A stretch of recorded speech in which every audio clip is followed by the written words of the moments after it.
Sahara is the largest desert in the world, filling nearly all of northern Africa. It measures approximately 3,000 miles. The Sahara is bordered in the west by the Atlantic Ocean, in the north by the Atlas Mountains and the Mediterranean Sea, in the east by the Red Sea, and in the south by the Sahel. The Sahel forms a transitional zone between the Sahara to the north and the belt of the humid savannas to the south. In the semi-arid region of the Sahel, the advancement of the Sahara Desert continues to be a threat due to land management, overgrazing, and droughts in the region. It's fast becoming completely desertified. This land loss is a driver of many other problems such as hunger, poverty, unemployment, forced migration, conflict, as well as an increased risk of extreme weather events. However, the country Niger in the African Sahara region has been making some astonishing agricultural developments, turning large areas suffering from desertification into agricultural fields. In Niger, 5 million hectares of land with over 200 million trees have been restored, with 2.5 million people benefiting from the improved use of land.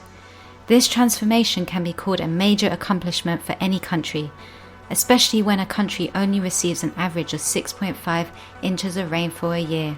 In this video, we're going to tell you how and why Niger is turning its deserts into huge farmlands. So stick with us and let's dive into today's video. Niger, which is officially a republic, is a landlocked country in West Africa named after the Niger River. Over 80% of its land area lies in the Sahara Desert.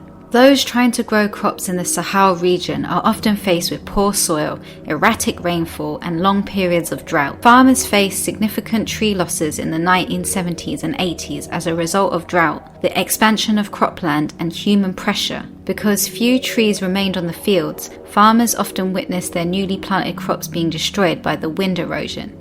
Africa is currently losing 4 million hectares of forest every year for this reason, yet has more than 700 million hectares of degraded land viable for restoration. By bringing degraded land back to life, farmers do not have to clear additional forest land to turn it into cropland for Africa's rising population and growing food demands. Restoring degraded land back to productive good health is a huge opportunity for Africa. It brings big social and economic benefits to rural farming communities. It helps combat climate change and brings technology to enhance traditional knowledge. One of the main regenerative initiatives, which is restoring 5 million hectares of land in Niger, is farm-managed natural regeneration, known as FMNR. FMNR is a low-cost land restoration technique used to combat poverty and hunger amongst the poor subsistence farmers by increasing food and timber production and resilience to climate extremes.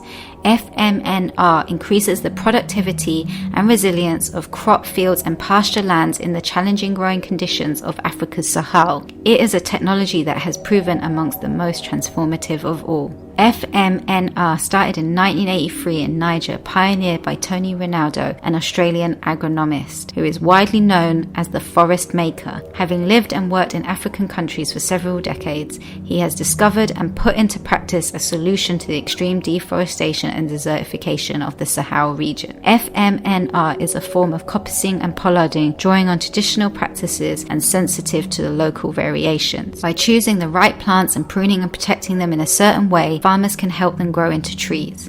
With a simple set of management practices, farmers can regenerate and protect existing local vegetation, which has helped to improve the livelihoods of millions. Growing trees and forests in a sustainable way can restore degraded lands, build resilience, and help people and societies adapt to climate change. Protecting and enhancing forests are also an essential way to combating climate change. A forest can absorb about 2 billion tons of carbon dioxide annually. FMNR technique is hugely successful compared to tree planting schemes, which have a notoriously low success rate. Scarcely 10% of seedlings survive the heat and dust storms of Niger, and the surviving ones would be eaten by goats or cut down by people for firewood. Success came when Tony Ronaldo noticed that the millions of small bushes in the savannah were actually stumps of trees growing back. The shoots from the new stumps just needed to be managed, pruned, and cared for in order to grow into a tree. This is when Tony Ronaldo developed the concept of farmer-managed natural regeneration, FMNR, a very simple set of actions that farmers can take to regreen their land. First, Farmers survey the land and choose among the existing local species the right ones to regenerate. Second, farmers select the few stems that they want to grow, while cutting the rest to be used as fodder, mulch, or similar. Then the selected stems are pruned to halfway of the trunk. Finally, the farmer marks the regrowing trees and protects them. The process is repeated every 2 to 6 months. Farmer-managed natural regeneration became an enormous success in Niger because of its simplicity, local adaptability, low cost, about 20 USD per hectare, easy combination with agricultural methods, and quick results. The methods spread through peer-to-peer learning among farmers, with limited need for outside intervention. In Niger, 5 million hectares of land with over 200 million trees have been restored this way, with 2.5 million people benefiting from the improved use of land, and at least 25 countries, mainly in Africa, are already using this method. What makes FMNR so important is the fact that it's using these natural techniques to solve agricultural issues, instead of favouring more quick alternatives that use harmful chemicals. A technique that Tony Ronaldo learned from a young age brings more destruction. Growing up in the agricultural region of the Ovens Valley in northern Victoria, Tony felt worried about the environmentally destructive farming practices in his region. At that time, they were using planes to spray the crops. Tony Ronaldo said that the chemicals would kill the fish in the stream, and that they would also clear fell the native bush, which he loved, and they replaced it with monocultures of pines.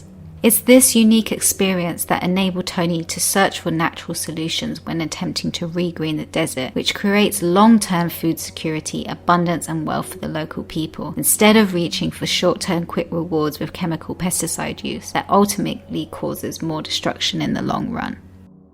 In recent years, the UN, the EU and the charity Oxfam have all been financially supporting the practice of FMNR in Niger. And in July 2020, Niger became one of the first countries globally to adopt a presidential decree regulating and promoting the practice of FMNR. This increases the adoption of FMNR by farmers and pastoralists. The results of FMNR have been astounding. Arable land has almost doubled since the 1980s, creating improved food security and better nutrition for millions of people, increasing household gross incomes by an average of 18 to 24%. Environmental degradation and desertification have also been reversed across some 5 million hectares of land.